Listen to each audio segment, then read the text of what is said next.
우리 선우 지우가 수학을 공부하고 있는데 제가 한번 펼쳐봤거든요. 오답 노트를 만들고 있더라고요. 틀린 문제는 꼭 이 문제까지 적고 풀이 과정까지 적어가지고 그것을 풀어 나가더라고요. 아, 얘가 참 좋은 공부 방법을 택하고 있구나.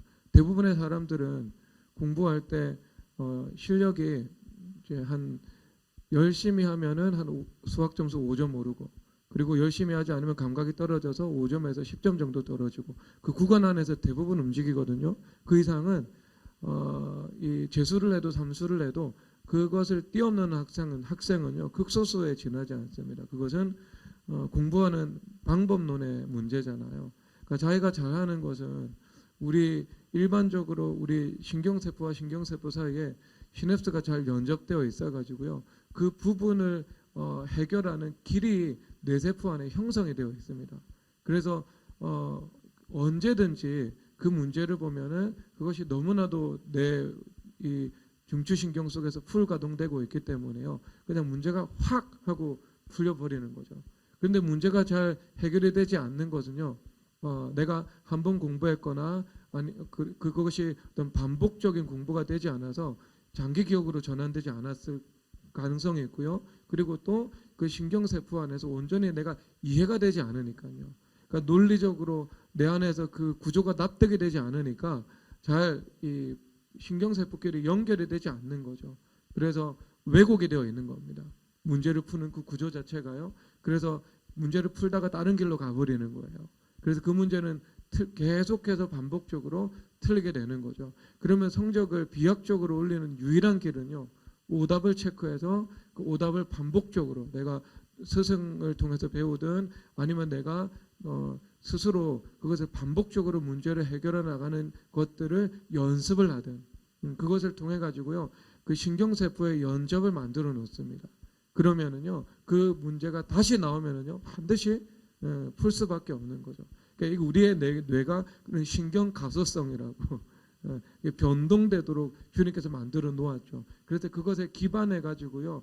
우리가 무언가 망각을 할 수도 있는 것이고요. 또 새롭게 이 길들을 형성시켜 가지고 내 실력을 성장시켜 나갈 수도 있는 거죠. 여러분 이것이 영적인 세계를 살아가는데 너무나도 중요합니다.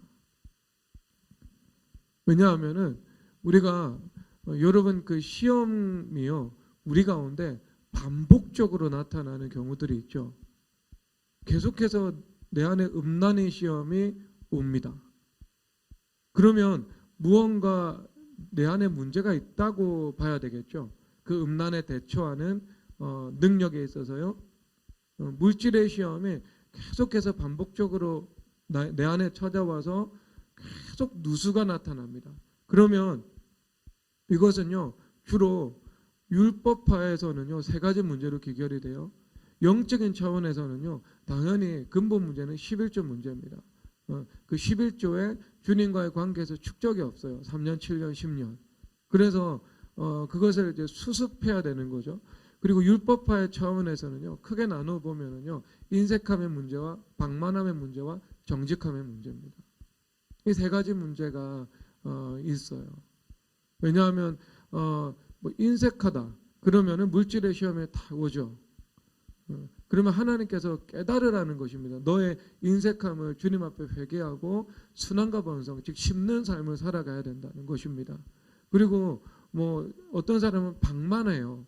방만하면 물질의 시험이 옵니다. 그러면 이 사람은요 주님께서 이 어떤 물질을 내가 지출하는 것을 구조조정하라는 이야기죠. 그 규모 있는 인생을 경영하라는 것입니다. 그리고 또 어떤 사람은요 내가 방만하지도 않아요. 뭐 돈이 없기 때문에 아니면 인색하지도 않는 것 같아요. 뭐 이 습관상 패턴, 이 베푸는 패턴이나 심는 중심이 분명합니다. 그러면은요 어떤 문제가 있냐면은요 정직함의 문제가 있을 수 있습니다. 이 주님께서는요 정직하지 않은 것에 복을 주실 수가 없죠. 로마서 1장에서 성령 하나님을 어떻게 말씀을 하세요? 성결의 영으로는 죽은 자들 가운데서 부활하사 능력으로 하나님의 아들로 선포되셨으니 성령 하나님은요 부활시키는 분입니다. 그 인생을 부활시키는 분이 어떤 분이라고요? 성결의 영이라고 말씀을 하고 있죠. 그러면 하나님께서 본질상 성결하신 분인데 성결하지 않은 것에 복을 줄 수가 없습니다. 그래서 잠언에서는요, 의인은 그 뿌리로 말미암아 결실한다라고 말씀을 하고 있죠. 그래서 그 의인의 그 소득, 그 다음에 의인의 기업은요, 이 풀과 같다고 성경에서 묘사를 하고 있거든요. 그래서 회오리 바람이 지나가면은요, 곧 그것은 없어지게 되는 것입니다. 하지만 의인은 경고해서요, 그 회오리 바람이라는 그 국가적인 폭풍이나 인생의 폭풍이 지나갈 때 오히려 어둠 가운데 빛이 밝게 빛나는 것처럼 그 하나님과 함께하는 그 하나님의 은혜가 밝히 드러나게 되는 거죠. 그래서 우리가 내 안에는 자랑할 것이 없지만 나와 함께 하시는 예수 그리스도만을 자랑할 수 있는 것이 우리 삶 속에서 선명히 나타나게 됩니다. 그래서 성경에서 의인은 그 뿌리로 말미암아 결실한다 이렇게 말씀을 하고 있는 겁니다. 그러니까 내가 주님 앞에서 의인이 되지 않으면은요, 주님께서 우리의 삶에 복을 주실 수가 없어요. 그래서 그 의인의 아주 기본적인 것은요, 이 선한 것이고 정직한 것입니다. 우리 가운데 선함과 정직함이 내 가족도 느낄 수 있고 교회 안에 있는 형제 자매도 느낄 수 있고 그리고 모든 나와 함께하는 사람들이 그것 하나는 느낄 수가 있어야 됩니다. 그러니까 내가 지혜가 있다 없다 이것도 너무 중요한 문제죠. 그런데 이것은 조금 더 그 다음 차원에 하나님께서 허락해 주시는 것이라면 이 선함과 정직함과 함께 주님께서 허락해 주시는 것이라면 이 선과 정직함이 없는데 하나님의 지혜는 임하지 않죠. 세상의 지혜는 임할 수는 있어도요. 그래서 일시적으로 세상적인 거대한 성공은 거둘 수 있지만 그 거대한 성공이 마음에 아주 지독한 불안과 공포와 함께 찾아오게 되죠. 그래서 그 다음에는 그 두려움과 공포에 기반한 악수를 뭐 지속적으로 둔다든지 아니면 돈 문제는 없지만 아주 지독한 인생의 문제가 닥쳐와가지고 돈으로 해결할 수 없는 일 속에서 내가 고통당하든지 그런 것도 필연적으로 나타날 수밖에 없습니다. 율법의 이 세상에 하나님 만드신 구조가 그렇습니다. 그러면 이제 하나님께서는요, 하나님께서 주시는 지혜는 우리 가운데 있는 선함과 정직함과 함께 주어지게 되는 거죠. 내 안에서 이 주변의 모든 사람들이 인정할 만한 선함이나 정직함들 이것이 내 안에서 그리스도의 인격성으로 드러나지 않으면요 하나님께서 그 사람을 지혜를 주셔서 복을 주실 수가 없습니다. 그래서 내 삶 속에는요 그 지혜가 없음으로 인한 그 누수 그리고 하나님께서 또 허락하시는 그 시험으로서 계속해서 삶 속에서 물질적인 문제가 올 수 있는 거죠.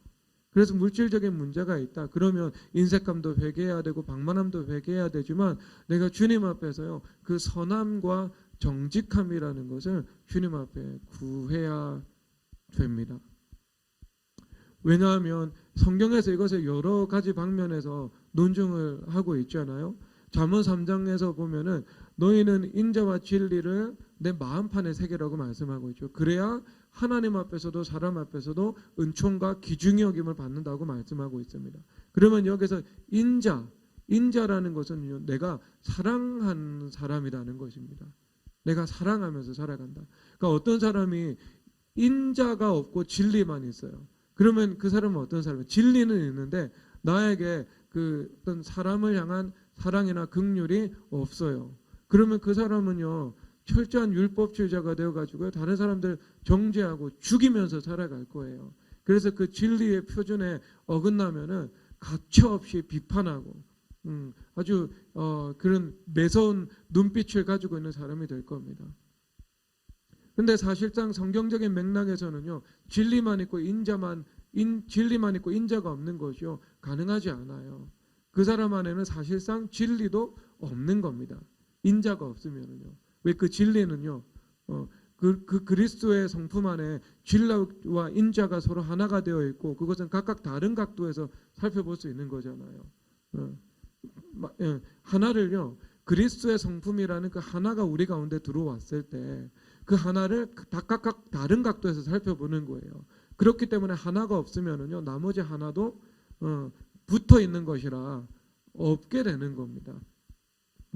진리만 있고 인자가 없지는 않아요. 왜냐하면 하나님은 사랑이시면서 진리이시기 때문에요. 그러면 어떤 사람이 사랑이 있어요. 사랑이 있는데 그 안에 진리가 없어요. 그러면 이 사람은 참 안타까운 사람이 되겠죠.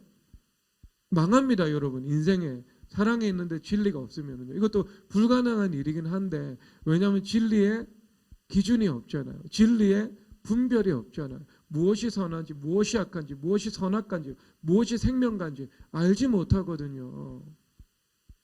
그래서 성경에서는 악인에 대해서 말을 하고 있잖아요. 너희들이 보편적으로 하나님을 사랑하고 이웃을 사랑하는 그 정신을 가지고 살아가야 되는데, 그 영을 가지고 모든 곳에서 생수의 강을 흘려보내면서 살아가야 되는데, 너희들이 악한 자와 교제하고 악한 자와 연합하는 거, 이것은 분별력이 없는 행동이고 그 악한 자와 함께 나의 인생을 나락으로 떨어뜨리는 어리석은 길이라고 말씀을 하고 있는 겁니다. 그래서 성경에서 한결같이 너희들은 악인과 함께 같은 전대를 두지 말라. 같은 전대를 두지 말라는 것은요, 내가 같은 계좌를 두고 악인과 함께 서로 동업하지 말라는 내용이에요. 그러면 그 악인이 심판당할 때 너도 함께 심판당하지 않겠느냐, 이 말씀이십니다. 우리가 삶 속에서 악한 자들은요, 분별하고 다스리고 보편적으로 사랑하지만 깊이 그들과 교제하고 관계를 가지고 살아가는 것은 주님께서 결단코 기뻐하지 않는 일이다. 그럼 이것을 우리가 어떻게 알 수 있어요? 진리가 있어야 우리가 알 수 있는 거 아니겠어요? 진리. 그러면 내가 인자도 있고 진리도 있어요. 그러면 하나님 앞에서 당연히 은총과 존귀 여김을 받겠죠. 그러면 그 결과 사람 앞에서도 은총이 있고 존귀 여김을 받겠죠. 왜냐하면 사람들은 결국 그 안에 선이 있고 사랑이 있는 사람들을 근본적으로 좋아하기 마련입니다. 그 안에 선함이 없고 사랑이 없으면은요, 그냥 이용 가치가 있는 사람이지, 이용 가치를 떠나서 정말 그 사람하고 내가 이 관계를 가지고 싶다, 친구를 하고 싶다라는 대상은 결단코 될 수가 없죠. 은총이 없어요. 그런데 진리가 없잖아요. 진리가 있으면은요, 뭘 할 수 있냐면 그 진리는 하나님의 말씀이잖아요. 그리고 그 하나님의 말씀이라는 것은요, 내가 선과 악을 지식적으로 분별할 수도 있는 것이지만 그 하나님의 말씀에 기반해서 기도가 함께 가면 그 말씀으로 세상을 다스릴 수 있잖아요. 그러면 이런 거예요. 그 말씀은 성경에서 야곱이 하나님의 말씀이 이 모든 세상을 통치하는 구조의 최정점에 있다는 것을 알았죠. 그래서 이것이 심지어는 뭐 애굽왕 바로나 애굽왕 그 바로가 세운 총리도 다스릴 수 있다는 믿음이 있었습니다. 그래서 베냐민을 형제들과 함께 애굽 땅으로 보내잖아요. 그러니까 야곱은 이 상황에 대한 모든 정보가 없어요. 하나님께서 야곱의 선과 야곱의 복을, 야곱의 수건 사업을 이루기 위해서 주님께서 허락해 놓으신 일이라는 것을 알 수 있는, 이 전체를 알 수 있는 정보가 없습니다. 사람에게는 그런 정보를 주님께서 허락해 주시지 않습니다. 그러니까 이 야곱은 지금 거대한 그 인생의 모험 혹은 도박, 이것을 이제 승부사적인, 믿음의 승부사적인 이 자질을 가지고요, 지금 감행해 나가고 있는 거예요. 그래서 자식들을 모두 잃을지도 모르는데 그 자식들을요, 애굽 땅으로 한 사람도 남기지 않고 지금 다 보내버리는 거예요. 거기 가서 모두가 종이 될 수 있고 모두가 죽임을 당할 수 있고 어떤 일이 벌어질지 모르는 그 풍랑이 있을지도 모르는 곳으로요, 지금 자녀들을 보내고 있는 것이지요. 보내고 있는 것이죠. 그런데 거기서 대답을 하지 않습니까? 하나님께서 그 사람 앞에서 너희들에게 은혜를 베푸사. 그래서 너희들이 그 사람 앞에서 은총과 존귀함을 얻기를 원한다라고 선포하면서 보내는 겁니다. 그리고 그 이후로는 계속해서 주님 앞에 2달, 3달 동안 무릎 꿇고 기도하는 그 인생, 회개하면서 자기를 뒤돌아보는 그 삶, 그 시간을 분명히 보내었을 것입니다. 그럼 부모의 마음이 그렇죠. 그때 기도 안 하면은요, 이거는 자격이 없어요. 근데 믿음의 선배죠. 우리보다 믿음이 크신 분이거든요. 그러니까 당연히 믿음으로 주님 앞에 엎드려서 기도를 했다고 상식적으로 우리는 그것을 우리가 상상해 볼 수 있는 것입니다. 당연한 일이에요, 이것은요. 그러면 그런 하나님의 말씀이 있죠. 그럼 우리가 그 말씀을 딱 가지고 와가지고요, 내가 지금 현재 처해 있는 그 복잡한 관계들, 복잡한 상황 속에서 하나님께서 그 상황을 다스려 주시고 나에게 은총과 존귀함을 주신다는 것을 믿고 주님 앞에 기도드리는 거예요. 그러면 이것이 뭡니까? 진리인 거예요. 진리라는 것은 단순히 지식적으로 선과 악을 분별한다, 그것에 맞추는 것이 아니고요. 우리가 이 삶의 현실 세계의 문제 속에서 다스릴 수 있는 것, 그것을 풀 수 있는 것, 그것을 해결할 수 있는 것, 그것을 고칠 수 있는 것, 그것을 나에게 복이 되게 하는 그 방면으로 바꿔 나갈 수 있는 것, 유익하게 할 수 있는 것, 여러분 그 통치의 능력 있는 말씀인 것입니다. 그러니까 진리가 있으면 뭘 할 수 있어요? 상식적으로 다스릴 수 있는 거예요. 내가 진리에 입각해서 삶의 문제를. 그러면 여러분 어떤 관계적인 문제 가운데에서요, 내가 상황적인 문제 가운데에서 사람들이 나를 무시하지 않고 사람들이 나를 존대하기 시작하고, 그러기 위해서는요, 무엇이 있어야 되겠어요? 내 안에 사랑도 있어야 되지만 무엇이 있어야 돼요? 진리가 있어야 되는 거예요. 진리의 분별과 그 진리를 실질적으로 내가 활용하여서 이 만물 가운데 통치하는 그 힘으로 나타나게 하는 말씀의 능력과 기도의 능력, 이것이 나에게 겸비되어서 존재하는, 이것이 진리입니다. 성경적 관점에서. 그렇죠? 그러니까 그게 있으니까 다스려 나가는 거예요. 지금 상황을 핸들링해 나가는 거예요. 그러니까 나에게 무엇이 주어지겠어요? 은총과 존귀함이 주어지게 되는 거예요. 그러면 그 진리라는 것이 또 뭐예요? 수평적인 사고의 관점에서 보면 그 진리라는 것이 내 안에 있어요. 그럼 진리가 내 안에 들어오면 그 진리의 진실됨이 내 안에 이루어지게 되겠죠. 그러면 진리의 진실됨을 성경에서, 히브리어는요, 이 굉장히 포괄적인 언어거든요. 그래서 진리라는 그 단어가요, 진실하다는 단어도 품고 있습니다. 그러니까 진리와 하나가 되어서 살아가는 진리의 사람은, 하나님을 아는 지식의 사람은 그 사람 안에 무엇이 있어야 된다고요? 응당 진실함이 있어야 되는 거예요. 그러니까 진리의 하나님은요, 진실하신 분인 거예요. 거짓말하지 않으시는 분인 거예요. 말씀하신 것을 지키시는 분인 거예요. 그분은 실수하지 않으시는 거예요. 그러면 그 진리의 하나님이 우리 안에 와 있어요.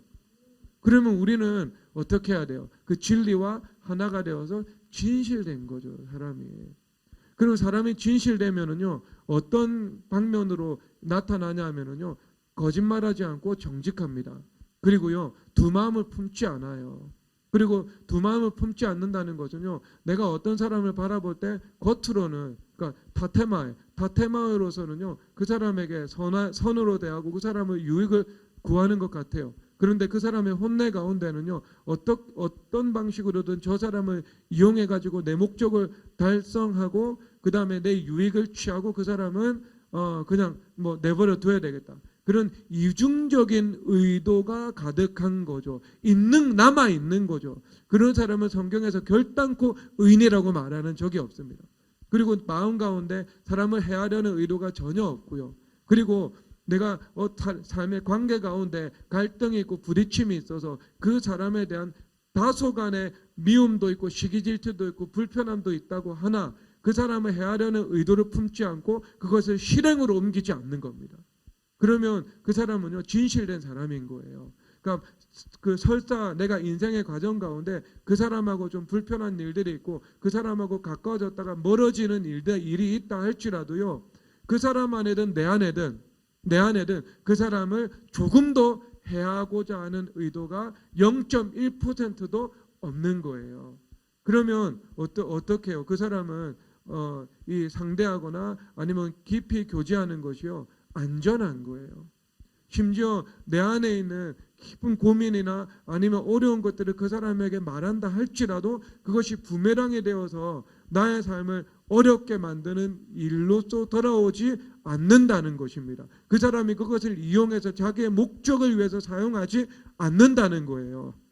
않는다는 거. 그러니까 그것이 뭐예요? 내 안에 가지고 있는 그 진실함인 거죠. 그 사람 안에 가지고 있는 진실함인 거죠. 여러분 인지상정이죠. 여러분들도 누군가를 친구 삼고 누군가를 교제한다면 그런 사람하고 사귀지 않겠어요? 그러니까 이 은총과 존귀함이 오게 되는 겁니다. 그렇기 때문에 이런 사람 가운데는요, 뭐가 있어요? 그 진리의 사람 가운데는요, 무엇이 있어야 되냐면요, 선함이 있어야 되고, 그 다음에 정직함이 있어야 되는 겁니다.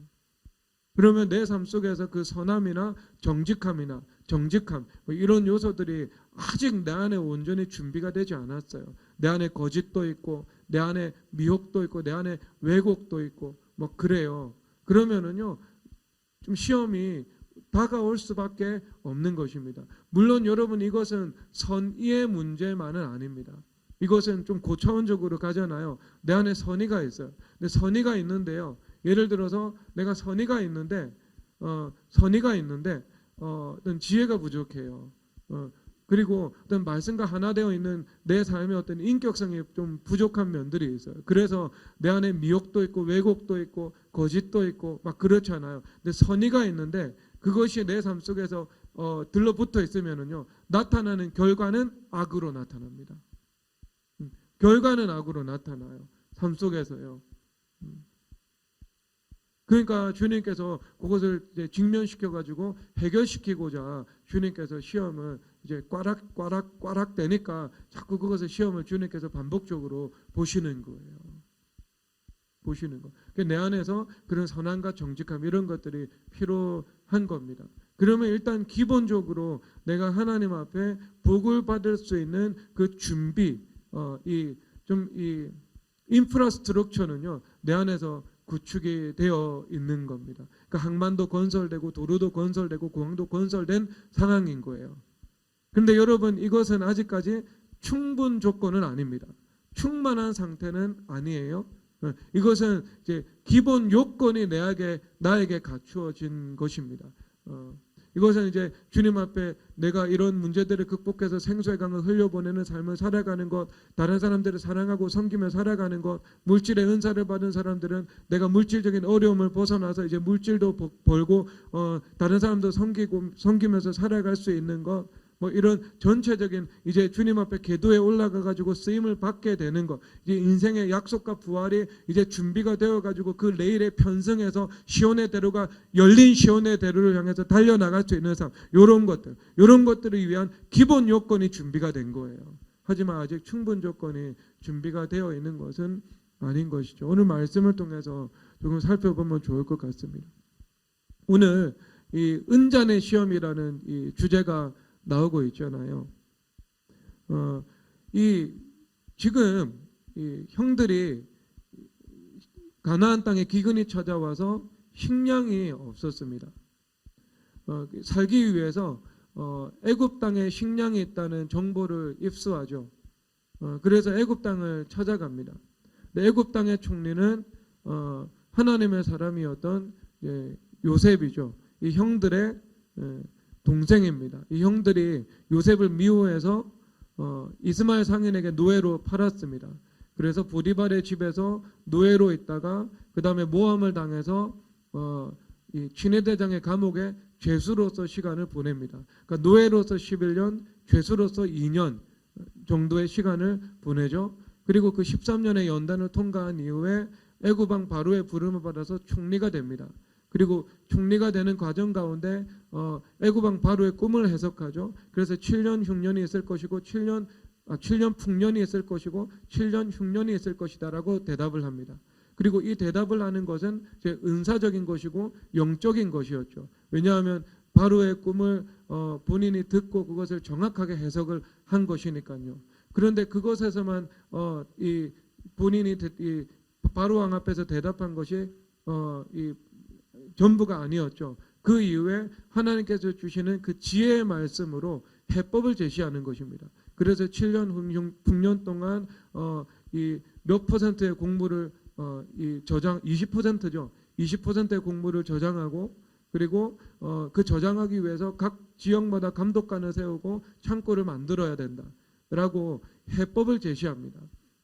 그것은 이제 지혜의 말씀으로 답변을 한 것이지요. 그래서 애굽 왕 바로가 저 사람 안에는 저 사람처럼 신들의 영에 감동된 사람은 우리가 어디서 찾을 수 있겠는가? 즉 하나님의 성령으로 충만한 사람이다라는 이 말을 하죠.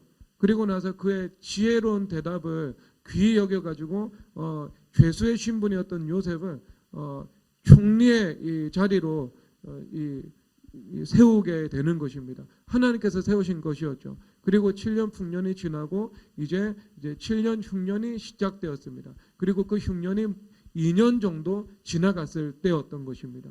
그래서 가나안 지역에는 모든 이 식량들이 다 떨어졌죠. 그럼에도 불구하고 내년, 후내년을 기약할 수 있는 것이 아니라 아직까지 5년이라는 흉년의 기간이 더 남아있는 상황이었습니다. 그래서 그때 이 요셉과 형들의 아버지 야곱이 모든 형제들을 영식을 얻기 위해서 요셉에게 보낸 그 상황인 것입니다. 그러면 여기서 이제 베냐민이라는 존재가 참 중요한 인물도 나오죠. 왜냐하면 요셉과 베냐민이 서로 같은 어머니를 두고 있었습니다. 그리고 나머지 10명은 다른 어머니의 이 자식이었습니다. 총 야곱의 아내가 넷이 있었거든요. 그래서 이 넷 중에 두 번째 이 서열의 부인이었던 라헬의 자손이 요셉과 베냐민이었고요. 그리고 나머지 이 3명의 부인으로부터 10명의 형들이 있었습니다. 그러니까 이 둘 요셉과 베냐민은요 11번째면서 12번째입니다. 그리고 아버지 야곱은 라헬을 가장 편애할 정도로 사랑했죠. 편애할 정도로 사랑하는 부인의 자식이었으니까 그 사랑, 야곱의 사랑이 아버지 야곱의 사랑이 요셉과 베냐민에게만 집중되고 있었고 나머지 10명의 자녀들은 차별을 받았던 그런 배경을 가지고 있는 겁니다. 초신자가 와가지고요 제가 배경 설명했어요. 그러니까 이럴 때 지루하다고 생각하면서요 바닥 쳐다보시는 분들은 지난번에 회개하셔야 돼요.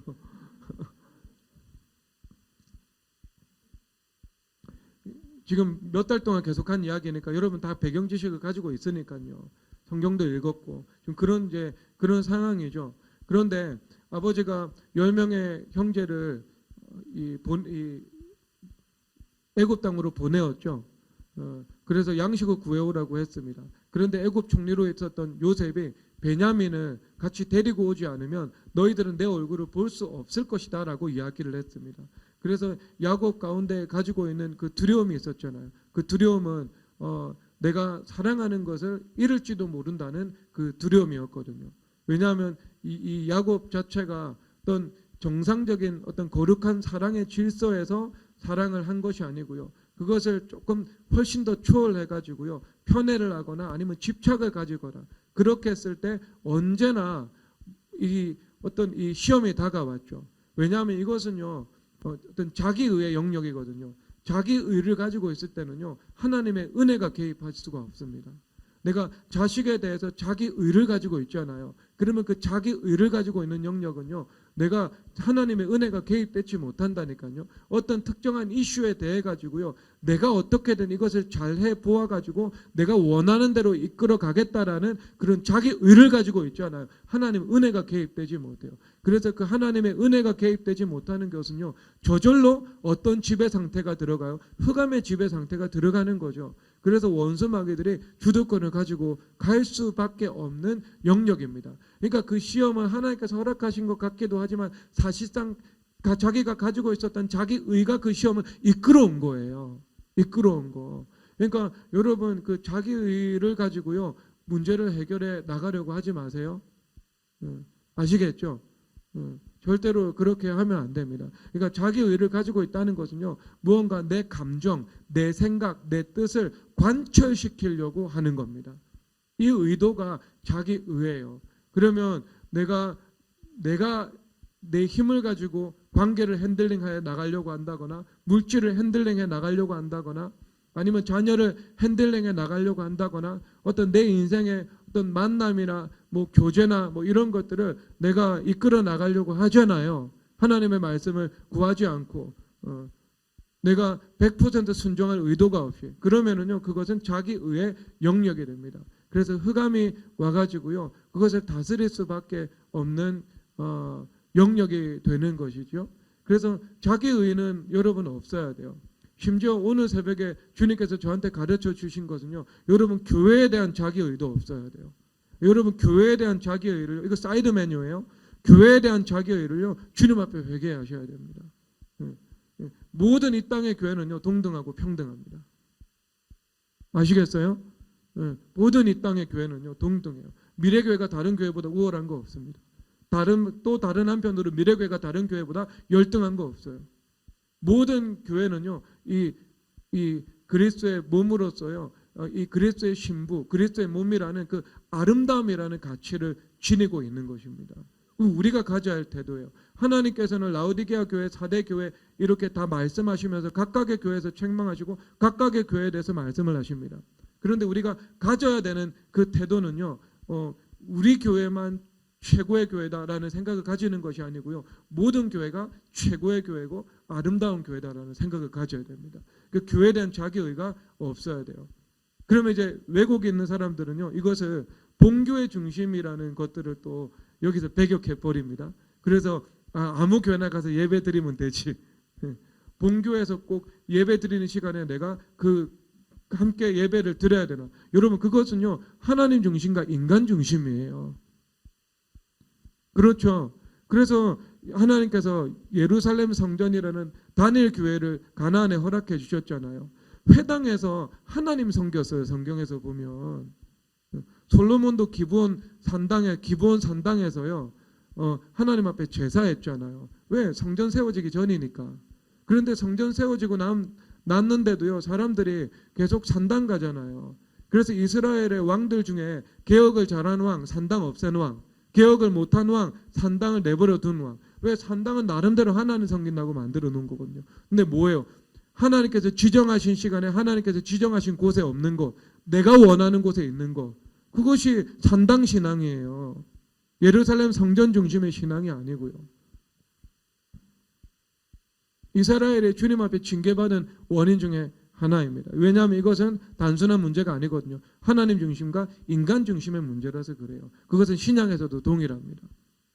그래서 하나님께서 그 신약의 관점에서도요. 그 공교회성을 가진 그 지교회 예배에 참석하는 것의 중요성을 매우 강조하고 있는 겁니다. 성도의 의무, 모든 공예배에 동참한다. 그 법이에요. 교회법. 자, 이것은 사이드 메뉴로 옮겨 갑시다. 자, 그래서 이제 요런 이제 베냐민을 이제 그런 트라우마가 있어요, 지금. 이 야곱 가운데는요. 그러니까 그것을 이제 치유하기 위해서 나는 너의 어떤 이제 네가 사랑하는 것을 내가 가져가는 것이 아니다라는 것들을 이제 주님께서 드러내셔야 되는 것이죠. 그래서 이 하나님께서 이 모든 것을 합력해서 선을 이루시고 그리고 행복함을 주시고 그리고 가족이 하나 되게 하시고 그리고 하나님의 은혜 가운데 이 가족이 주님의 그런 선하심과 아름다우심을 누리고 선포하면서 살아가기를 원하시고 그런 하나님이라는 것들을 이제 주님께서 가르치기 위해 가지고요. 주님께서 잠깐 이제 허락하신 요셉에 의해서 주도되고 있는 그런 시험이었던 것이지요. 그런 상황 가운데에서 야곱이 11명의 자녀들이죠. 베냐민을 포함해서 사랑했던 베냐민을 포함해서 덜 사랑했던 10명의 형제와 함께 애굽 땅으로 보내버린 것입니다. 그래서 여기에서 자식을 잃게 되면 이르리로다. 그래서 그 고백을 하고 모든 자식을 지금 다 찾게 되는 거죠. 찾게 되는 거죠. 그러니까 자기의가 없어진 거예요. 여기서. 오직 하나님의 말씀과 하나님의 은혜를 구하는 것만 온전히 남아있는 것입니다. 그러니까 하나님의 은혜가 임하니까요. 아름답게 만들어주시고 선하게 만들어주시죠. 그래서 지금 이 11명의 형제들이 요셉 앞에 딱 섰습니다. 그리고 이 요셉이요. 그들에게 이 후대를 베풀었어요. 그리고 이제 시험을 지금 하고 있는 장면이죠. 자, 여기서 잠깐만 딱 멈추고요. 여기서 나타나는 특성이 있습니다. 요셉이 지금 형들을 반복적으로 시험하고 있거든요. 반복적으로 시험하고 있거든요. 자기가 동생인 것을 전혀 드러내지 않고 있거든요. 그런데 여기서 특성이 뭐냐면요, 하나님이 등장하지 않습니다. 대부분의 이 일들은요, 하나님께서라는 말이 등장하면서 하나님께서 이 역사에 주도적으로 등장하시면서 크고 작은 일들까지도 세밀하게 주관하셔서 이끌어 나가는 것. 그래서 인간의 실수도 있고 또 예측 못했던 그 상황도 있고 그 상황 속에서 주님께서 간섭하셔서 하나님의 선하심을 이루는 것. 성경의 한결같은 기사인데요. 전적으로 이 기사 가운데는요, 요셉만 부각되고 있습니다. 요셉이 모든 것을 총괄하고 기획하고 큰 그림을 가지고 형들을 주도적으로 시험하고 있는 모습으로 나타나고 있는 거예요. 하나님이 드러나지 않고 요셉이 드러나고 있습니다. 여기서는요. 여러분, 이것은 어떤 것을 의미하냐 하면요, 요셉이 그만큼 성령 하나님에 의해서 주도되고 있는 상황이다라는 것을 반증해주고 있는 사건이에요. 그러니까 이 요셉이 모든 것을 주도하고 기획하고 있는 것 같은데, 그것은 요셉이 어떤 자기 주도적인 경량성으로 자기가 주인이 되어가지고 지금 이 일들을 행하고 있는 것이 아니고, 요셉이 그만큼 하나님과 연합되어 있고, 요셉이 그만큼 자기 주도성이 죽어 있고 성령 하나님 주도성에 입각해서 살아가는 사람이라는 것이 반대의 방식으로 드러나는 거예요.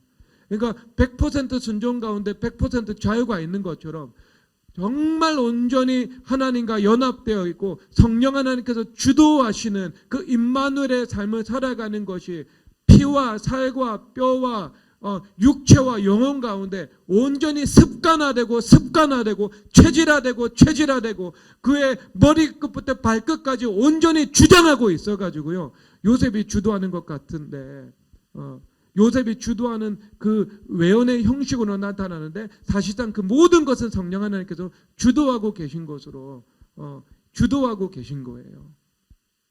그것이 하나님께서 드러나지 않고 요셉이 나타나는 것으로 보여지는 것입니다. 그러니까 하나님께서요, 요셉으로 하여금 이 형들을 시험하고 있는 것을요, 전적으로 위임하신 겁니다.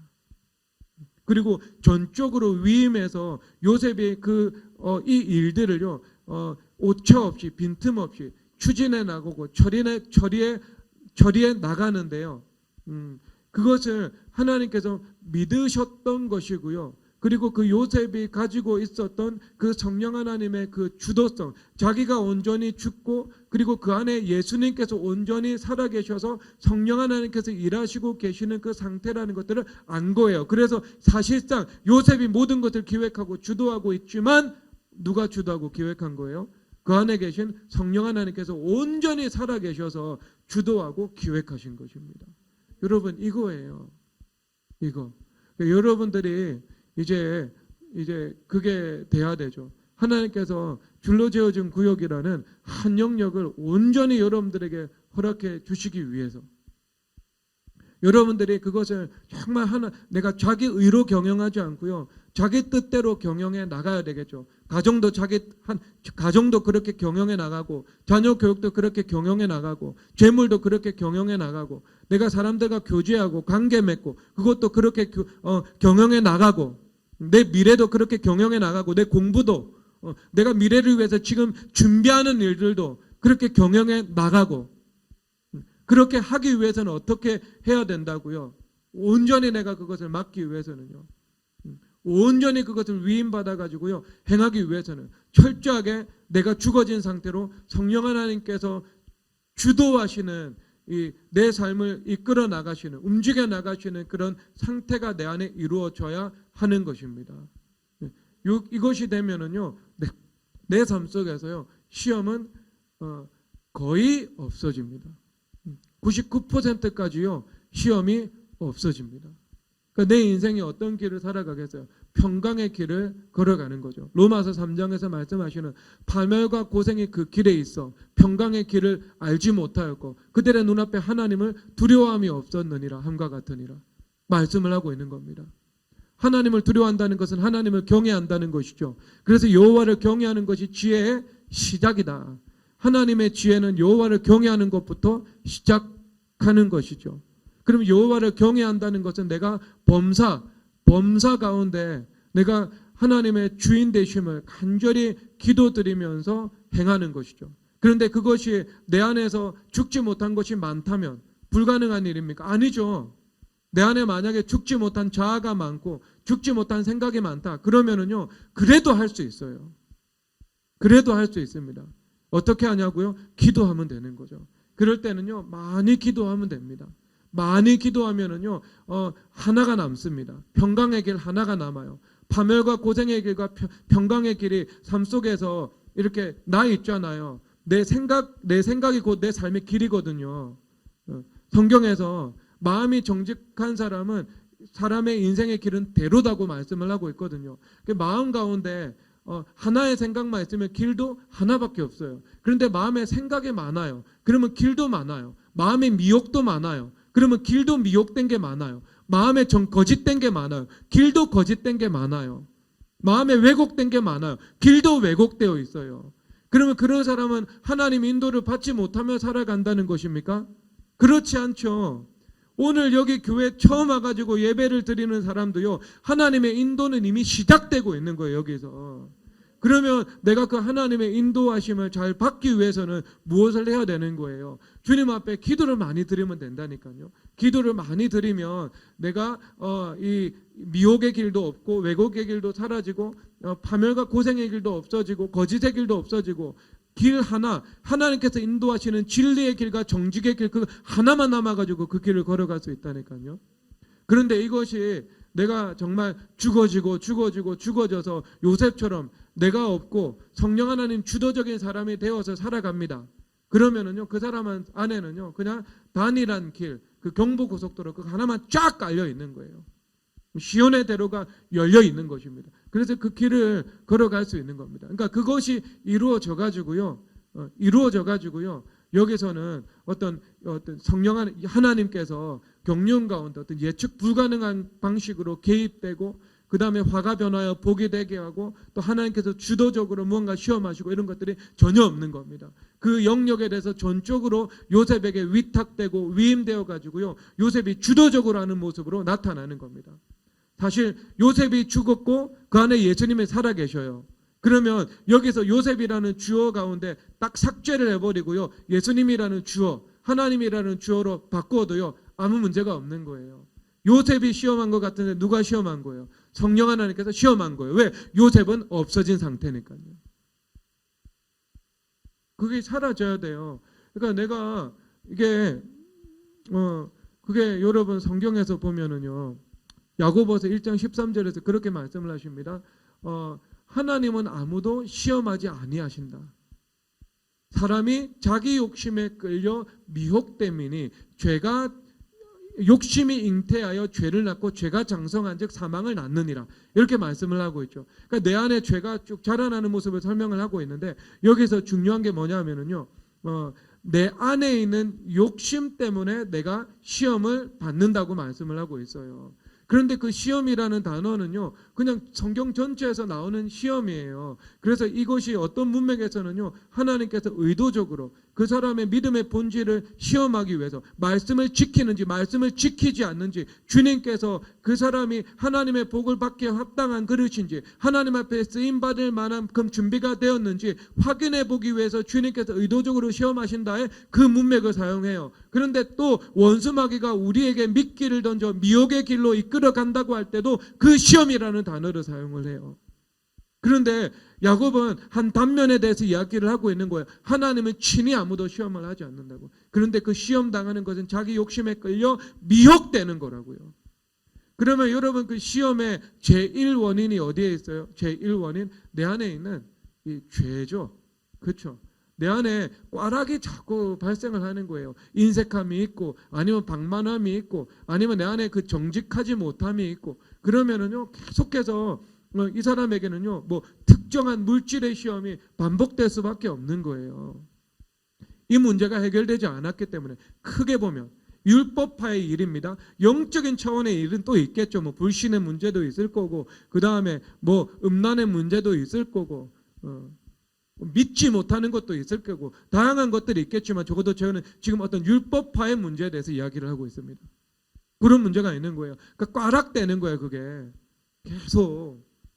그럼 꽈락되지 않으면은요 어떻게 해야 돼요? 믿음의 선한 싸움을 싸워야 되는 거예요.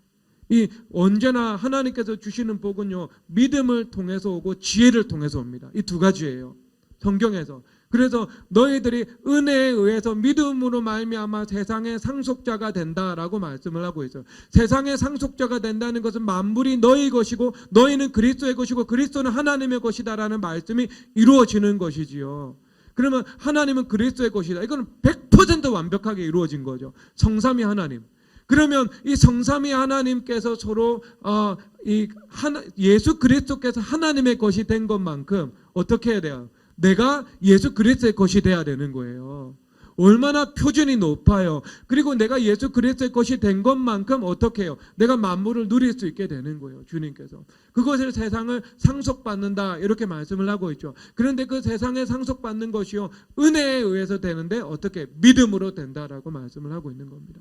그러니까 나한테 세상을 상속받을 만한 믿음이 나에게 와야 되는 거예요. 약속을 받을 만한 믿음이 와야 되는 거예요. 죽은 것 같은 것 가운데 부활을 이룰 만한 믿음이 와야 되는 거예요. 내 삶이 치유될 수 있다는 그 믿음이 나에게 와야 되는 거예요. 믿음. 그런데 그 믿음은요 누구의 선물이에요? 성령 하나님의 생명의 선물인 거예요. 그렇죠. 그러면 그 믿음이 오려면 어떻게 해야 되겠어요? 시편 45편에 내가 생명의 하나님께 기도하리로다. 생명의 하나님께 기도해야 믿음이 옵니다. 그리고 말씀을 듣고 말씀을 들어야 믿음이 오는 거예요. 그러니까 여러분 교회됨의 40일을 한다는 것은요 내가 다양한 유익이 있겠지만 그 유익 중에 하나가 말씀을 선포하고 말씀을 들음으로 점점 나에게 믿음이 성장해 나가는 거예요. 산과 같은 믿음으로 점점 그 믿음이 축적되는 것을 말씀하고 있는 겁니다. 그렇게 되었을 때 내가 믿음이 왔을 때 내 삶 속에 있는 그 산을 옮기는 일이 나타나는 거예요. 믿음은 산을 옮기거든요. 그 믿음을 구하셔야 되죠. 주님 앞에. 그런데 그 믿음이 어떻게 해야 온다고요? 믿음의 선한 싸움을 싸워야 나에게 그 믿음이 임하는 거예요. 그 싸움을 통해서 나에게 믿음이 옵니다. 그래서 성경에서 우리가 찬양하잖아요. 오직 의인은 믿음으로 말미암아 살리라. 오직 의인은 믿음으로 말미암아 살리라. 그러면 그 의인이라는 것은 주님 우리가 믿음으로 의롭게 되지만 그 주님과 관계는 늘 발전하는 거잖아요. 에스컬레이터를 타고 올라가고 엘리베이터를 타고 올라가는 것처럼 믿음은 의인이라는 주님과의 관계적인 어떤 나의 그 존재 그리고 그 존재의 나타남도 발전을 해 나가는 것이잖아요. 그래서 내 안에 의인이라는 것은요, 내가 진리의 하나님이 내 안에 오셔서 내 안에서 그 하나님 그 진리가 마음판에 새겨진 거죠. 그래서 내가 진실한 사람이 된 거죠. 그래서 정직하고 선함, 이것은 당연히 그 진리의 결과로 내 삶 속에 외적으로 나타난 겁니다. 나타난 거. 그러니까 그 의인. 그런데 그 의인이라는 것은 이제 주님과의 관계인데 무엇으로 산다고? 믿음으로 산다고요. 그러면 그 믿음으로 산다는 것이 어떤 거예요? 그냥 추상적인 관념 속에 있는 그 믿음이 아니잖아요. 내가 이 현실의 삶의 세계 속에서 치열하게 어떤 싸워 나가면서 획득되는 믿음이잖아요. 그러면 내 삶 속에서 수많은 선악과적인 미혹이 있고 그리고 원웨이라는 생명가적인 선택이 하나 있는 거잖아요. 그러면 내가 생명가를 순종을 하나님의 말씀에 순종하기로 결단하고 생명가를 선택하는 거잖아요.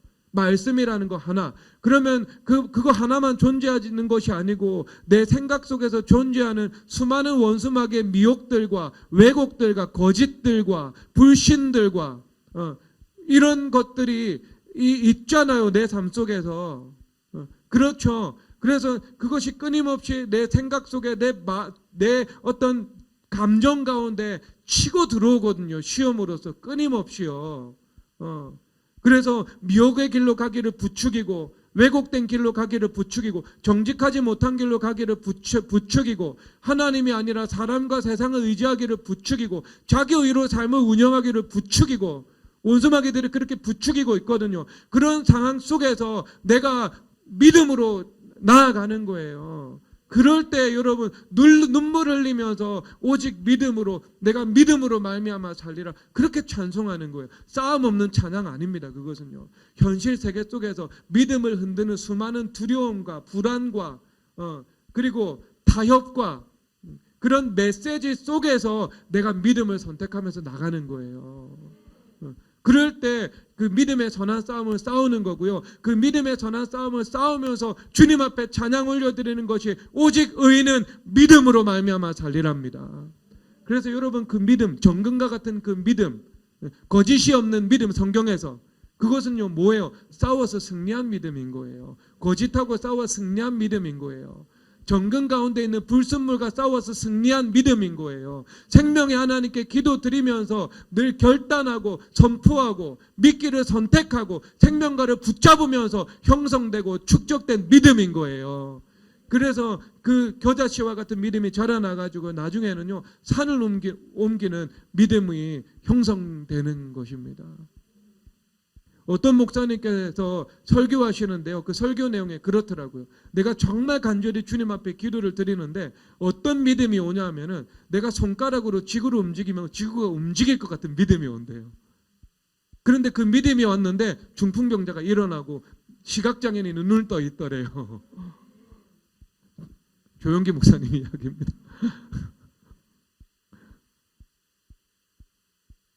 믿음이 와야 돼요. 주님 앞에. 믿음. 근데 그 믿음은요, 어떤 이 단일한 정신의 힘이잖아요. 그렇죠. 영혼의 힘이에요. 영혼의 힘. 영혼의 힘이라니까요. 내가 믿음으로 돌파해 나가는 거잖아요. 불신의 시험이 있고, 세상적인 시험이 있고, 선악과를 선택하라는 시험이 있고, 자기 중심이라는 시험이 있고, 그렇잖아요. 너 이렇게 가면 넓은 길로 갈 수 있다. 그런 시험이 있다. 너 좁은 길 가지 마. 넓은 길 가. 그렇게 원수마귀들이 계속 시험하잖아요. 좀 타협 좀 하고 살아. 너 그 하나님 말씀 믿는 믿음을 선택한다고 해가지고 하나님께서 너 책임져 주시는 거 아니야. 너 그러다가 진짜 죽을 수 있어. 하나님께서 이 세상 만물 그렇게 움직이지 않아. 하나님 창조주도인 것도 인정해. 하나님 살아계신 것도 인정해. 그런데 우리 삶의 정치의 영역, 경제의 영역, 현실의 영역 여기서는 하나님 그 말씀대로 되는 거 아니야. 그런 시험들이 얼마나 많이 와요. 그런데 그 믿음으로 내가 그것을 돌파하는 거잖아요. 그렇죠. 그러면 그 믿음이 뭐예요? 원웨이잖아요. 원웨이니까 오직 집중된 그리고 단일한 정신의 힘인 거예요. 사실상 하나님의 말씀을 믿고 그 믿음을 관철시킬 수 있는 거예요. 하나님의 말씀을 믿고 그것을 선택하고 그리고 그것을 내 이 눈에 아무 증거 아니 보여도 그 약속이 실체가 될 때까지 인내할 수 있는 믿음이고 그리고 원수마귀가 두려움으로 불안으로 그리고 너의 인생은 망할 것이고 풀리지 않을 것이라는 그 거짓말로 우리를 미혹할 때마다 내가 그것을 물리치고 하나님의 말씀이 이루어질 것이라고 선포하면서 나아가는 그것이 믿음이잖아요. 그러니까 돌파하는 거예요. 믿음은요. 돌파되는 거예요. 돌파되는 거. 이것이 와야 됩니다. 요 믿음이요.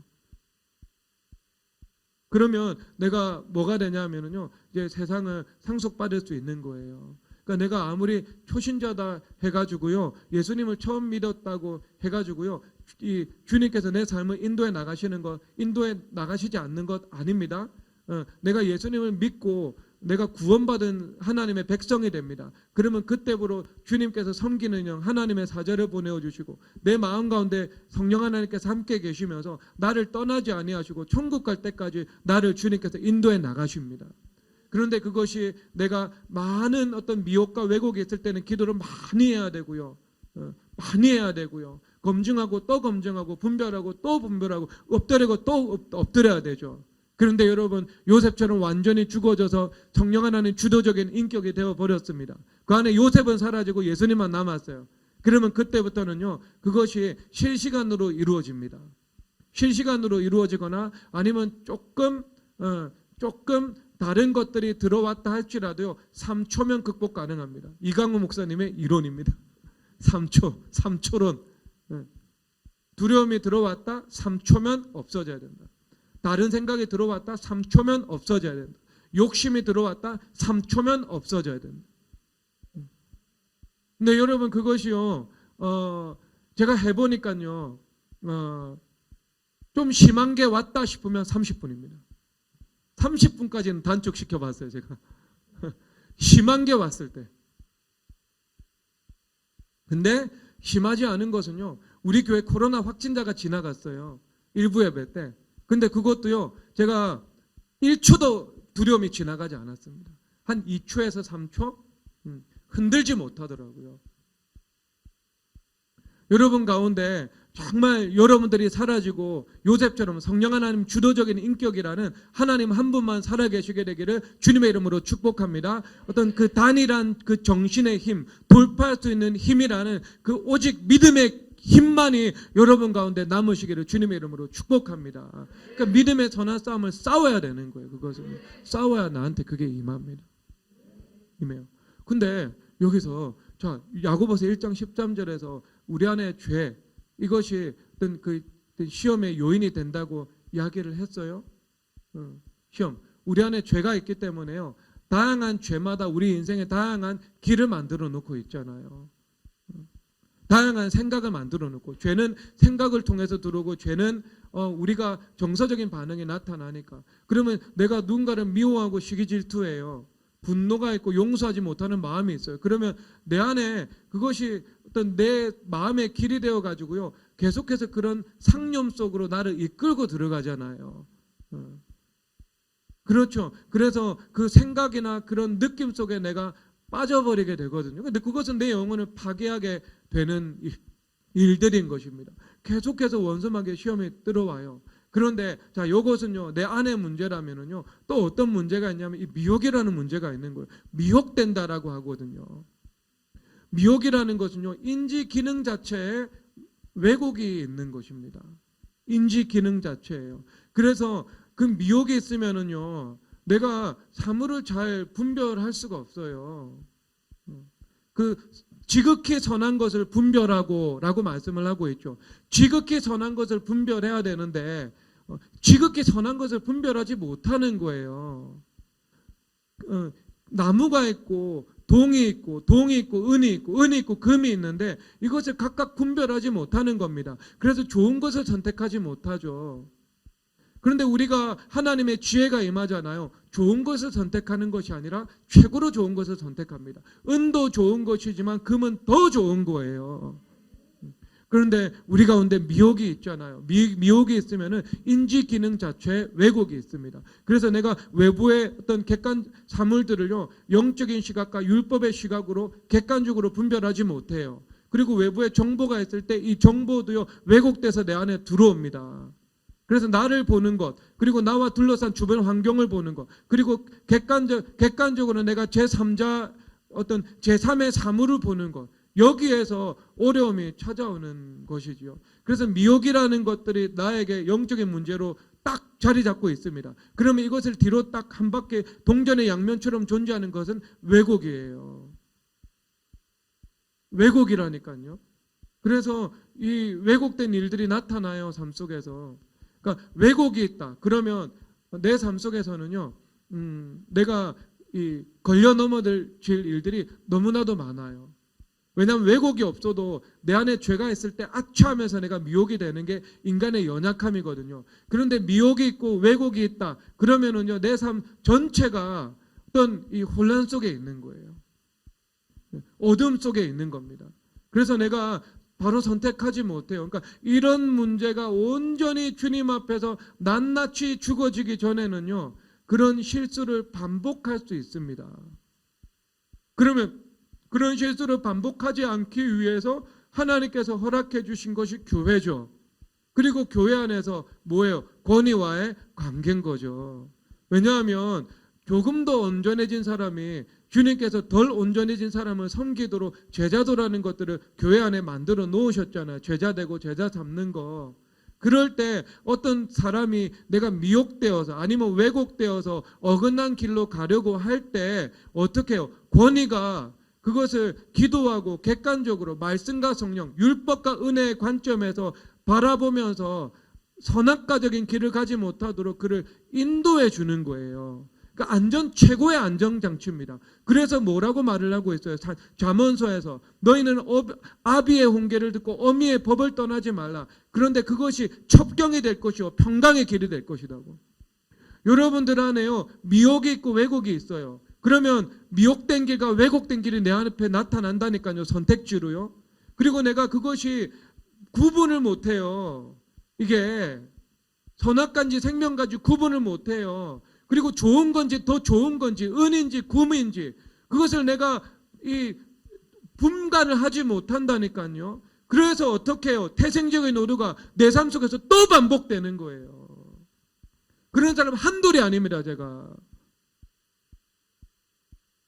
반복적이에요. 시험은 꽈락이 있다니까요. 그런데 그런 사람들에게 주님께서 왜곡이 해결되고 미혹이 해결되기 전에 선택할 일들이 많이 있잖아요. 그래서 주님께서 무엇을 허락해 두셨어요? 권위를 세워 두신 거예요. 권위를 자꾸 자기 방식대로 수학 문제 풀다가 자꾸 오답이 나오니까 수학 선생님 붙여주셔가지고요 바른 길 가르쳐 주는 거예요. 그렇게 하면 안 된다고. 너 계속 틀릴 수밖에 없다고. 최고의 길이죠 그게. 그리고 그 답안지인 성경이 있잖아요. 성경과 권위를 통해 가지고요 주님께서 평강의 길 걸어가도록 만들어 놓으시는 거예요. 그런데 가장 궁극적으로는요 그 미혹과 왜곡이 먼저 해결돼야 됩니다.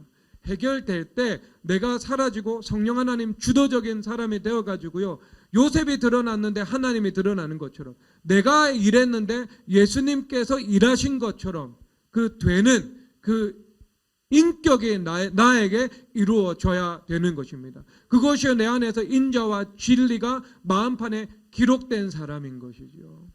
그런 사람이요. 그것이 돼야 됩니다. 이것이 요셉이 지금 형제들을 주도적으로 지금 시험하고 있는 이런 그의 이제 근거가 된 거예요. 근거, 인프라스트럭처가 된 거죠. 그 다음에 그 인프라스트럭처를 운영하는 그 운영 시스템이 된 거죠. 그렇죠. 항만에는 어떤 엔지니어들이 있어야 되죠. 공항 가운데는 관제탑도 있어야 되죠. 그렇죠. 그래서 운영하는 그 시스템이 필요하잖아요. 그러니까 운영 시스템도 내 안에 마련되어야 하는 것입니다. 그러면 자 설교 시간이 다 되어가지고 바로 결론 부분으로 넘어갈게요. 넘어가야 되는데 왜냐하면 이 형들의 관점에서는 그냥 보지 못할 것 같아요. 오늘은요. 그러면 1시간 정도 더 있어야 될 것 같고요. 그냥 딱 요셉의 관점에서만 마치도록 하겠습니다. 자 그러면 요셉의 가운데 어떤 인프라스트럭처로 구축되어 있는 것들이 있잖아요. 뭐 성령 하나님 주도적으로 살아갈 수 있는 것, 그 다음에 그 안에서 인자와 진리가 온전히 이루어진 것. 그래서 인자와 진리가 온전히 이루어졌을 때 그 사람 가운데 사랑도 나타나고 겸손도 나타나지만 인자로서 그리고 진리로서 정직함도 나타나고 선함도 나타나고 그리고 어떤 진리의 진실함이 나타나는 것이지요. 그리고 이 믿음의 선한 싸움을 싸우면서 오직 믿음이라는 단일한 이 생각, 단일한 정서, 그리고 단일한 힘, 정신의 힘, 이거 하나만 그 사람 가운데 존재하는 거죠. 그래서 믿음의 길 하나만 놓여 있고 내 삶 속에서 미혹이나 왜곡이나 진리가 아닌 그 거짓된 길들이 내 삶 속에서 사라져 버리게 된 거죠. 그래서 길 하나밖에 없는 거예요. 내 안에 믿음의 길 하나밖에 없고 생명과의 길 하나밖에 없는 것입니다. 그런 상태, 그런 인프라스트럭처가 그 삶 속에서 다 구축이 된 거예요. 그래서 그리스도와 동행하면서 그리스도만 나타나실 수 있는 온전한 준비가 이루어진 것입니다. 그런데 여기서만 끝난 것이 아니죠. 여기서 하나가 더해져 가지고요. 주님께서 무엇을 요셉 가운데 허락해 주셨냐면 지혜를 허락하신 거예요. 그 지혜의 말씀을 주님께서 허락하신 겁니다. 그래서 요셉이 애굽왕 바로 앞에서 꿈을 해석하는 것은 은사고 영적인 영역이었지만 그 이외에 모든 대응하는 것들은요, 하나님께서 주신 그 지혜의 말씀, 지혜를 가지고 대응해 나가는 거예요. 하나님 앞에 지혜를 구해야 됩니다. 이것 바탕 위에서요. 이것 바탕 위에서요. 당연히 정직함 없는 지혜. 그러면 그 지혜와 정직하지 못한 것이 합치면은요, 뭐 하겠어요? 그 좋은 머리 가지고 사람 속일 거 아니에요. 사기칠 거 아니에요. 사기까지는 치지 않아도요, 교묘하게 다른 사람들 속이고 이용해 먹고 살아가지 않겠어요? 불이한 이익을 취하고요. 그래서 삶의 그 파운데이션을요, 내가 이 연약한 집안 위에서 구축하게 되는 거 아니겠어요? 그리고 내 안에 믿음이 있어야 되죠. 믿음이 있어야 되죠. 믿음이 없고 불신이 있고, 그 다음에 뭐 하나님의 탁월한 지혜가 임한다. 그러면은요, 그 생각은 혼잡해지기 마련이겠죠. 그런 일들이 불가능하지만 하나님의 지혜는 거기에 임하지 않죠. 자기 지혜만 있죠. 혼잡해지죠. 하나님의 지혜와 그리고 그 불신의 어떤 세상적인 그 방법론이 가득하게 머릿속에 들어 있으니까 경우의 수만 다양해지는 겁니다. 그렇게 하지 않으신다는 말입니다. 믿음이 왔을 때 그 믿음과 함께 하나님께서 그 단일한 하나님만이 다니실 수 있는 그 길 가운데 주님께서 지혜를 허락해 주시는 거예요. 지혜를요, 여러분 한번 찾아보세요. 잠언 한번 찾아보세요. 잠언에서 21절 다 함께 읽어보도록 하겠습니다. 시작. 나는 정의로운 길로 행하며 공의로운 길 가운데로 다니나니 이는 나를 사랑하는 자가 재물을 얻어서 그 곳간에 채우게 하려 함이라. 아멘. 그래서 이 하나님의 정의와 하나님의 공의는요, 말씀의 규례와 법도도 진리입니다. 하나님의 말씀의 진리예요. 그러면 그 진리라는 그 유일한 길 가운데로 진리의 하나님, 그리고 진실하신 하나님, 그 하나님의 유일한 생명 길로만 주님께서 다니신대요. 미혹의 길은 하나님 없어요. 가도 왜곡의 길은 하나님 없어요. 불신의 길 없어요. 거짓의 길 없어요. 믿음의 길, 그리고 진리를 믿는 믿음이니까 진리의 길, 그 길로만 주님께서 다니신대요. 그래서 뭐라고 이야기를 해요? 이는 나를 사랑하는 자가 재물을 얻어서 그 곳간에 채우게 하려 함이라. 그러면 여기서 나를 사랑한다는데 이 나는요, 인격화된 지혜이신 예수님이거든요. 예수님이시면서 지혜이고 지혜이시면서 예수님이에요. 예수님을 얻는 것이 지혜를 얻는 것이고, 그리고 지혜를 얻는 것은 곧 예수님을 얻을 때 예수님을 통해서 주어지는 것이 지혜죠. 그렇습니다. 예수님을 통해서 지혜가 우리 가운데 주어지게 돼요. 예수님 없는 지혜는요, 세상의 지혜예요. 세상의 방법론이라니까요. 하나님의 것이 아닙니다. 여러 가지 다른 길 중에 하나인 것이지요. 그러면 한 길, 그렇죠. 한 길, 믿음의 길, 그 다음에 진리의 길만으로 예수님께서 그 길로 우리와 동행하시면서 다니시는 겁니다. 그래서 우리 가운데요, 무엇을 주신다고요? 지혜를 주시는 거예요. 지혜를 사랑하는 자가 지혜를 얻죠. 그래서 그 사람이 뭐 재물을 얻어서 그 곳간에 채우게 하려 합니다. 주님께서 말씀을 하시는 것입니다. 그래서 지혜의 오른편에는 장수가 있고 지혜의 왼편에는 이 부귀가 있다고 주님께서 말씀을 하시는 것이지요. 그러니까 지혜를 통해서 하나님께서 우리 삶 속에서 복을 주시는 거예요. 규모, 뭐 은사 이것들을 뛰어넘어 가지고요, 하나님께서 우리가 하는 그 범사를 통해서 영광 받으시고 그 범사를 잘 경영해 나갈 수 있도록 하나님께서 우리 가운데 지혜를 허락해 주시는 것입니다. 그 요셉은요, 지혜의 말씀을 가지고 애굽의 총리로서 그 모든 것을 경영해 나갔습니다. 그리고 지금 형제들을 시험하고 있는 것도요, 철저하게 하나님의 지혜를 가지고 시험하잖아요. 지혜가 없이 성급한 사람은 자기가 성공했으니까 성급하게 자기를 드러내겠죠. 드러내겠죠. 그런데 그렇게 하지 않죠. 하나님께서는 그들에게 믿음의 본질을 시험하기를 하나님께서 원하셨던 거죠. 하나님께서는 이 자안을 통해서 그들 안에 있는 그 죄와 악, 부정한 것들을 죽이기 원하셨던 것이지요. 그래서 하나님의 방식으로 드라마틱하게 화해가 이루어지고 하나됨이 이루어지기를 주님께서 원하셨던 것입니다. 그런데 이런 성령 하나님의 각본은 오직 지혜이신 하나님만이 짤 수가 있는데, 마치 인간이 이런 드라마틱한 구조가 하나님께서 주도하실 때는 성경에서 수도 없이 나타나지만, 인간이 주도해서 이것이 나타난 경우는 여기 말고는 없거든요. 지금 성경에서 드라마틱하잖아요. 그런데 하나님이 계시지 않고 요셉이 있다니까요. 요셉이 지금 이런 일들이 나타나잖아요. 그런데 그것은 무엇이 있었어요? 무엇이? 요셉에게 하나님께서 주신 그 지혜의 말씀이 있었던 겁니다. 그래서 그 지혜를 가지고요, 형들을 어떤 총리로서 주신 권위와 그리고 하나님께서 주신 지혜를 가지고 그들을 시험하는 것입니다. 그래서 아주 최고의 각본이 어떤 요셉에 의해서 쓰여질 수 있도록 하나님께서 은혜를 베풀어 주신 것입니다. 그래서 여러분, 야고보서로 한번 가보도록 하겠습니다. 야고보서 말씀입니다. 자, 야고보서 말씀에서는요, 미혹과 지혜를 서로 대비시키고 있죠. 그래서 14절에서 보면 시험을 받는 것은 자기 욕심에 끌려 미혹 때문에, 하나님은 미혹하지 않습니다. 하나님은 여러분들이 미혹된 길로, 왜곡된 길로 가기를 원하지 않습니다. 그런데 그 미혹되고 왜곡되는 것은요, 어디에 문제가 있다고요? 내 안에 문제가 있다고요. 내 자기 의에 문제가 있는 거예요. 욕심.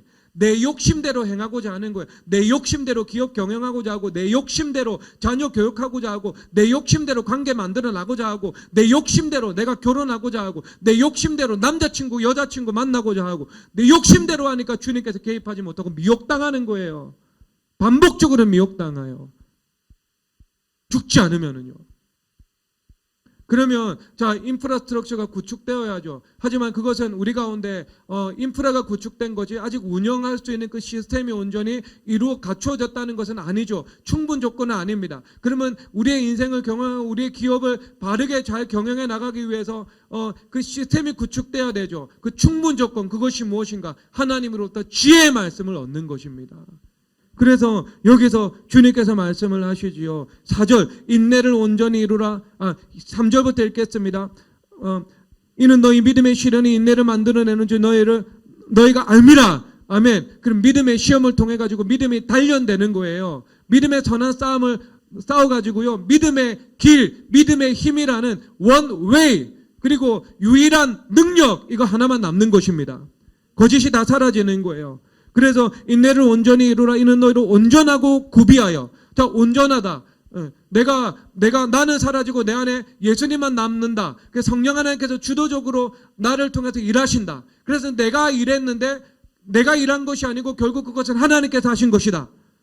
그런 것을 의미하고 있죠. 그래서 그것이 구비되는 겁니다. 그리고 나서 5절. 그 다음 우리 주님께서 구하라고 말씀을 하시죠. 너희 중에 누구든지 지혜가 부족하거든 모든 사람에게 의해 주시고 꾸짖지 아니하시는 하나님께 구하라. 그리하면 주시리라. 아멘. 그리고 오직 믿음으로 구하고 조금도 의심하지 말라. 두 마음을 품어 모든 일에 정함이 없는 자로다. 우리의 마음이 우리의 인생을 창조해 나가는데, 두 마음이 있다면 의심은 의심의 인생을 창조해 나가고, 믿음이 있다면 믿음의 인생을 창조해 나가겠죠. 그렇죠. 그러니까 우리가 믿음과 함께 주님 앞에 무엇을 구해야 된다고요? 지혜를 구해야 된다고요. 하나님의 지혜를 구해야 돼요. 지혜를 구한다는 것은 예수님을 구한다는 것이고요. 예수님을 구한다는 것은 지혜를 구한다는 것입니다. 그래서 하나님의 지혜를 구합니다. 그러면 그 지혜는요, 나를 객관적으로 보게 됩니다. 율법과 은혜, 영적으로 나를 보게 되는 거죠. 그리고 그 지혜로 우리의 관계를 보게 되는 것이고요. 지혜로 모든 사물들을 보게 되는 것입니다. 그래서 나는 정의로운 길, 공의로운 길 가운데로 다니나니. 그러니까 우리가 하나님의 말씀과 말씀을 믿는 믿음의 길, 이 한 길로만 내가 선택하면서 걸어갈 때 예수님께서 그 길을 함께 다니시는 거예요. 그러면 예수님은 지혜이시죠. 인격화된 지혜이시죠. 그래서 그분에게 하나님께서 지혜를 허락해 주시는 겁니다. 그래서 그 지혜의 말씀 가운데는 무엇이 있다고요? 오른편에는 장수가 있고 왼편에는 부귀가 있다. 하나님께서 범사 가운데 우리를 평강의 길로 인도해 나가신다. 파멸과 고생의 길을 걷지 않게 하신다. 이것을 말씀해 주시는 것입니다. 여러분, 주님 앞에 부르짖어서 주님 앞에 구하시기 바랍니다. 자기 지혜를 버리고요, 하나님의 지혜를 간절히 주님 앞에 기도해서 구하시기 바랍니다. 그래서 여러분 가운데 단순한 생각, 그 지혜로운 생각만이 남게 되시기를 주의 이름으로 그리스도 이름으로 축복합니다. 교회렘의 40일의 말씀 선포를 통해서 하나님의 말씀이 축적이 일어나 그 축적된 말씀으로 하나님의 지혜의 기름 부으심이 충만하게 여러분들에게 흘러가게 되기를 주 예수 그리스도 이름으로 축복합니다. 시간 우리 찬양하도록 하겠습니다. 세상은 들리고.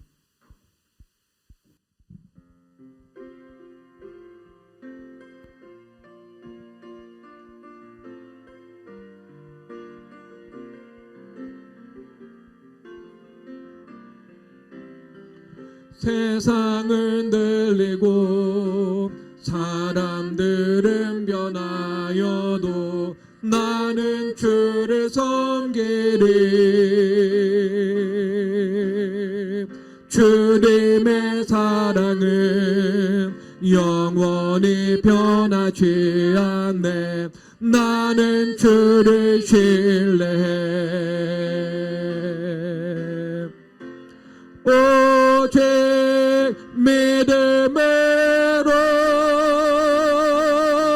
믿음으로 내가 살리라. 오직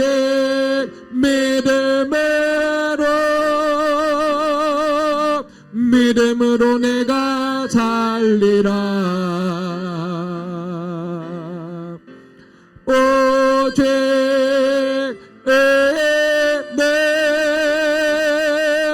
믿음으로 말미암아 살리라. 오직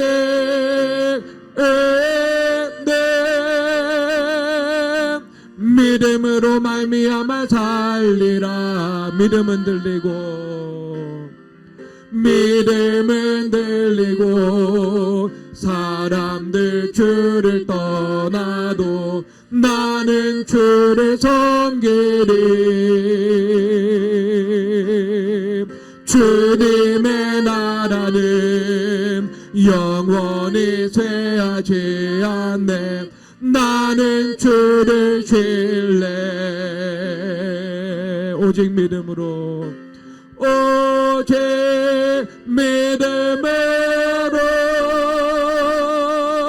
믿음으로 내가 살리로.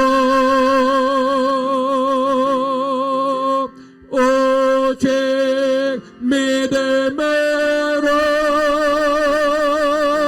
믿음으로 내가 살리라. 오직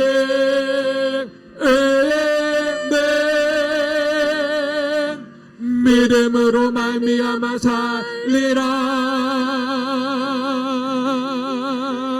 오직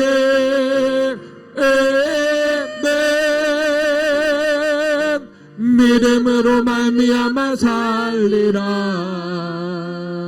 아멘. 여러분 오직 그 진리의 길, 믿음의 길, 그 한 길만 남기를 주 예수 그리스도 이름으로 축복합니다. 나머지 것은 죽어지기를 축복합니다. 그리고 이 지혜가 부족합니다. 지혜를 간절히 구하여 주님 앞에 지혜를 얻기를 바랍니다.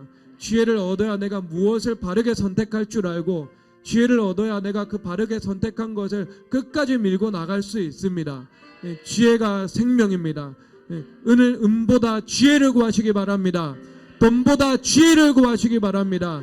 지혜 안에 모든 것이 있습니다. 주여, 주여.